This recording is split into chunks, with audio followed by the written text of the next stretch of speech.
আজ ইউরোপের দেশ নরওয়ে সম্পর্কে এমন কিছু তথ্য শেয়ার করব যেগুলো শুনে আপনি সত্যি অবাক না হয়ে পারবেন না। চলুন জেনে আসা যাক। So welcome to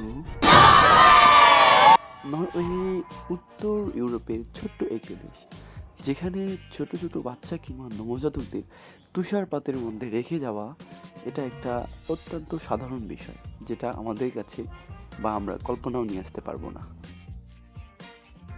My mom put me out in the cold for nap, so I do it too with my kids.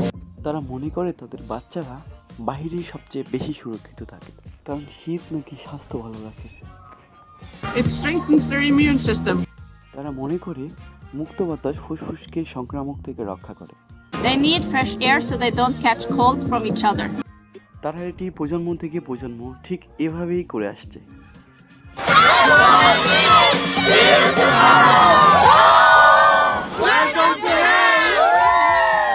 সেখানে একটি অদ্ভুত শহর রয়েছে যার নাম হেল। Welcome to hell. এই শহরটিতে মাত্র 1600 লোকের বসবাস। কিন্তু মজার ব্যাপার হচ্ছে এই হেল শব্দটিকে নিয়ে তারা অনেক রসিকতা করেছে। যেমন এখানে একটি স্টেশনের নাম হেল, এখানে একটি স্কুলের নাম হেল, এখানে একটি কফি শপের নাম হেল, এখানে একটি চার্চ অর্থাৎ গির্জা যেখানে তারা প্রার্থনা করে থাকে সেটার নাম হেল।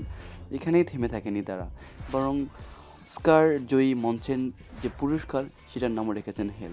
It can get below freezing in the winter. হ্যাঁ, প্রতি শীতে এটি বরফে ঢেকে যায়। অন্যদিকে এই হিল শব্দের অর্থ হচ্ছে লাক, যার অর্থ ভাগ্য। সুতরাং তারা মনে করেন এখানে যারা জন্মগ্রহণ করেন তারা অনেক ভাগ্য নিয়ে জন্মগ্রহণ করেন। Go to hell. এখন বলবো নরওয়ের একটি আইল্যান্ড সম্পর্কে, যেখানে মৃত্যুবরণ করা বারণ, কেননা সেখানে যে কোনো গর্ত করা নিষেধ। নরওয়ের এই আর্কটিক আইল্যান্ডটির নাম হচ্ছে ভালভার্ড। এটি নর্থ পোল থেকে প্রায় 500 মাইল দূরে অবস্থিত এবং যেখানের আবহাওয়া অত্যন্ত ঠান্ডা এবং যেখানে মাটির কোনো অস্তিত্বই নেই, কারণ পুরো একটি স্তর ঢেকে থাকে বরফে, যার উপর দিয়ে অনায়াসে মানুষ হাঁটাচলা করতে পারে খুব সহজভাবেই। আর এখানে বসবাসরত মানুষের দেহে এই কারণে বিভিন্ন রকমের রোগ ব্যাধির দেখা দেয়। Bodies cannot be buried here. যদি আপনি সত্যি কোনো মৃত ব্যক্তিকে সৎকার করতে চান সেক্ষেত্রে পোড়ানো নয়, বরং দাফন করার মাধ্যমে সম্পন্ন করতে হবে। So you can have your body sent back to mainland, cremated, and then your ashes can be brought back and buried here. আমরা আমাদের জীবনযাপন সম্পর্কে অবগত, ইভেন এটাও জানি যে আবহাওয়া পরিবর্তনের কারণে আমাদের জীবনযাপন পরিবর্তনশীল। That's what we did. See you tomorrow. এবার জানবো নরওয়ের কিছু অদ্ভুত রীতি সম্পর্কে। চলুন জেনে আসা যাক।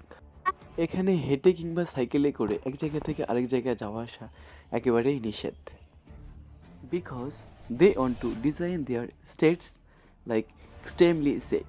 In Norway, if you drive 1 kilometer over the limit, you get a big fine. নরওয়ের পুলিশ ফোর্স গত 7 বছর থেকে অত্যন্ত সুরক্ষার সহিত দায়িত্ব পালন করে আসছেন। Police are very good. They're always happy and yeah, they make peace in the street. নরওয়ের খনিজ সম্পদের অভাব না থাকলেও 98% বিদ্যুৎ উৎপন্ন হয়ে থাকে পানি থেকে, অর্থাৎ হাইড্রো পাওয়ার সিস্টেমে, যা থেকে পুরো শহর এবং বিদ্যুতের চাহিদা তারা মিটিয়ে থাকে।